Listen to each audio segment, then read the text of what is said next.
5 invisible laws are running your life right now. You've felt every one of them. You just never had a name for them. You finish shopping, no line at any register. You walk up, a line appears out of nowhere. You check flight prices for a week. Everything's available.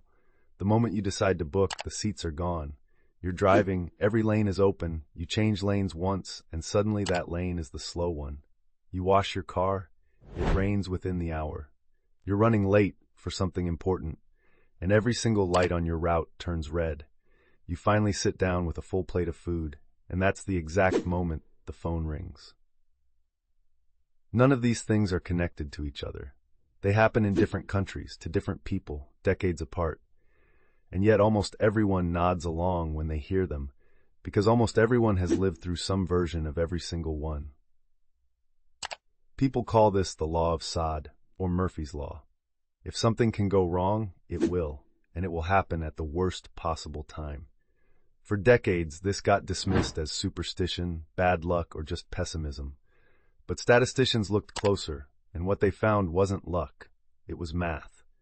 And once you understand the math behind just this first law, you'll start seeing the same pattern behind the other 4. Let's start with the one everyone already has a name for, even if the name is wrong. Here's the queue example. Picture 10 checkout lines in a store. At any given moment, some lines are short and some are long, purely by chance. You don't walk up to a register randomly. You walk up after you finish shopping, which takes time. And during that time, the lines are constantly shifting. The line that happens to be short when you glance at it is rarely the line that stays short by the time you arrive. This is called queuing theory, and it's been used since the 1950s to design phone systems, traffic lights, and hospital wait times. Airports use the exact same math to decide how many check-in counters to open at any given hour. Call centers use it to predict how long you'll be on hold before a real person picks up. Even traffic engineers use it to time stoplights, so the average wait stays as low as mathematically possible, even though it never feels low when you're the one waiting. The bad luck isn't bad luck. It's the simple fact that you only notice the moment you need something, not the 100 moments you didn't. Think about it. How many times did you walk past an empty checkout line and not think twice? You only remember the one time it wasn't empty, because that's the one time it actually mattered to you. Your brain isn't keeping score fairly. It's keeping score based on what hurt. This is sometimes called selection bias, and it shows up far beyond grocery stores. Hospitals use the same queuing math to figure out how many doctors to staff on a Saturday night, because too few doctors creates the exact frustration you feel in a slow checkout line, just with much higher stakes. It's why every driver thinks every other lane moves faster, even though, mathematically, that can't be true for all lanes at once. You only register the lane that overtook you. You don't register the 10 times your own lane was the fast one, because that never bothered you enough to remember it. That noticing problem has its own name. It's called the frequency illusion, or the Baader-Meinhof phenomenon. The name itself has a strange origin. A man once mentioned a German terrorist group called Baader-Meinhof in conversation, and within days he heard the name again and again in completely unrelated places. It felt like a conspiracy. It was actually his own brain. You hear a word for the first time. Maybe a friend mentions a car brand you've never heard of. Suddenly you see that exact car 3 times on your drive home. The car wasn't following you. It was always there. Your brain just didn't tag it as relevant until 5 minutes ago.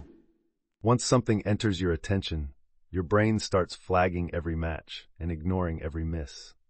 This is the same mechanism behind people swearing a certain number keeps appearing everywhere, or a song keeps playing wherever they go. Pregnant people suddenly see pregnant people everywhere. People who just bought a certain phone suddenly see that exact phone in everyone's hands. It happens with illnesses too. Learn about a rare symptom, and you'll start noticing it in yourself and everyone around you, even when nothing has changed. None of this is new information appearing in the world. It's old information finally getting flagged as relevant. Marketers actually exploit this on purpose. Show someone an ad for a product 7 or 8 times across different platforms, and that product starts to feel familiar, even trustworthy, purely because the brain mistakes repeated exposure for relevance. It's not the universe sending a message. It's your attention system doing exactly what it's built to do, just a little too well. This same effect is why conspiracy theories can feel so convincing from the inside. Once you start looking for a pattern, you will find supporting evidence everywhere, because your brain stops registering anything that contradicts what you're now looking for. And once you know this law exists, here's the strange part. You'll start noticing it everywhere too. That's the joke this law plays on everyone who learns about it. The third law explains why your to-do list never actually shrinks. It's called Parkinson's law, named after a British historian who noticed something strange about office workers. He found that a task expected to take 1 hour will somehow take exactly 1 hour to finish, no matter how simple the task actually is. Give someone a whole week to write one email, and that email will mysteriously take the entire week. Give someone 20 minutes for the same email, and it gets done in 20 minutes. Work expands to exactly fill the time you give it, not because the task changes, because your brain adjusts its pace to match the deadline. This is why deadlines feel like the only thing that gets anything done, because they basically are. It also explains why you can spend an entire Saturday doing nothing and somehow still run out of time before bed. A full day with no structure doesn't feel relaxing for long. It feels like the day evaporated. Students experience this every single semester. A project assigned 3 weeks out gets finished the night before, no matter how much earlier it could have started. It's not laziness. It's that the brain calibrates urgency to the deadline, not to the actual size of the task. Companies have used this law to redesign entire work weeks, cutting hours without cutting output, because the work simply compresses to fit. Some teams went from 5 days to 4 and got the same amount done, just by shrinking the container the work had to fit into.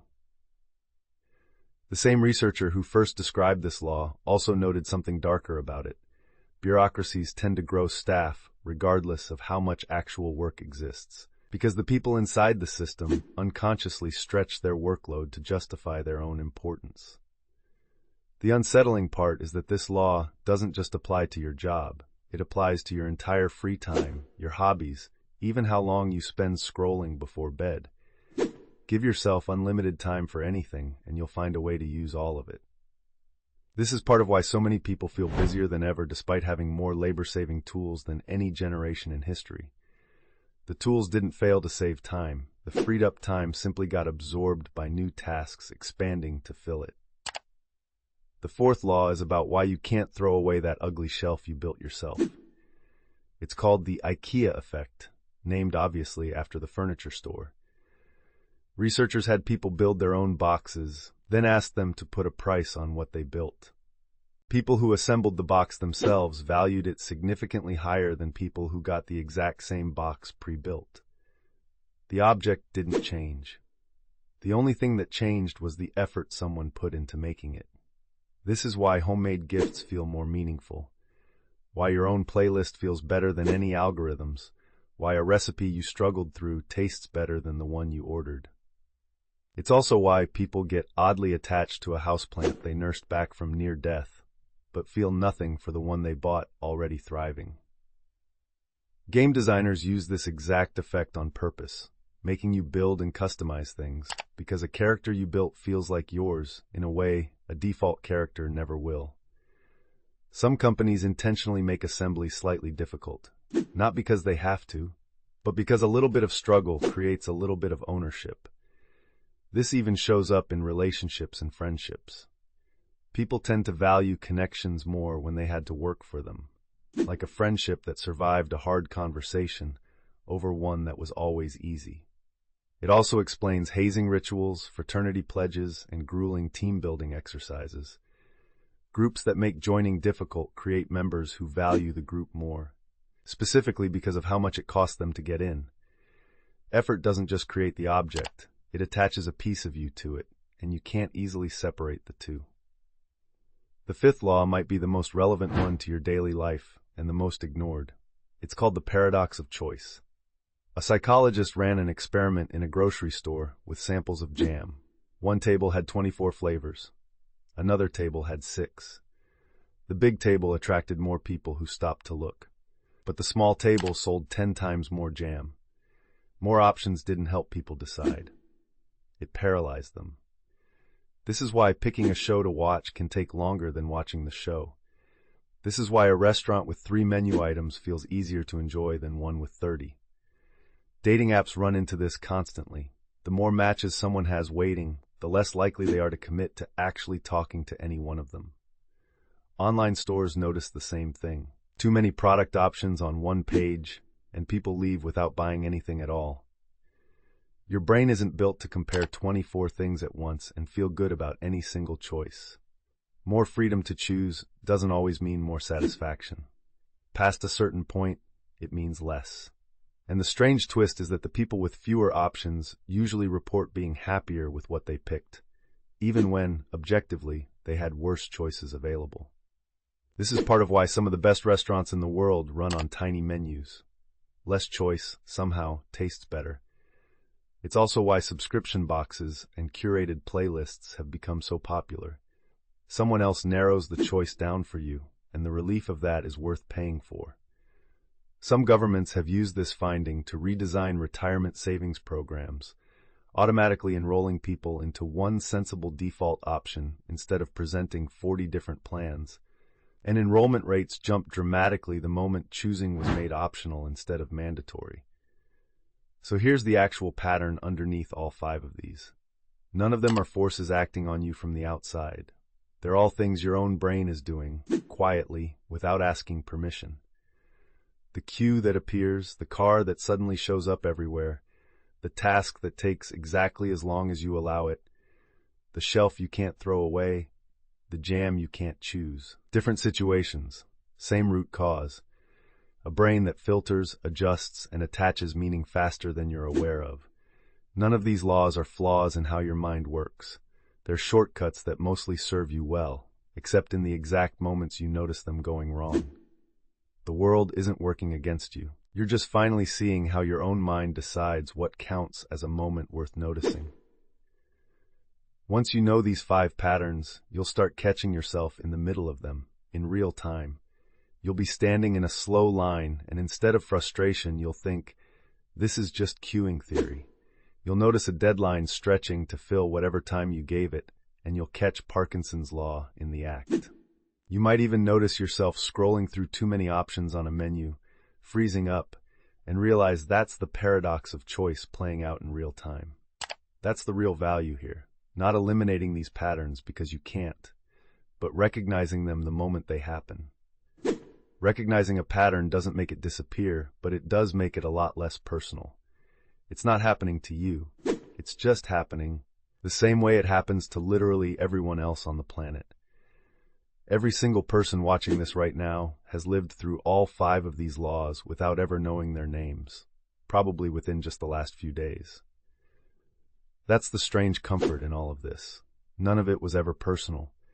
It was just how minds work, running quietly in the background of 7 billion people at once. Some people recognize themselves in the queue example immediately. Others swear they have never once been bothered by a line, but light up the second the paradox of choice comes up, because that one explains every time they have stood frozen in front of a streaming app for 20 minutes without picking anything. Which one of these 5 hits closest to home for you? Let me know in the comments.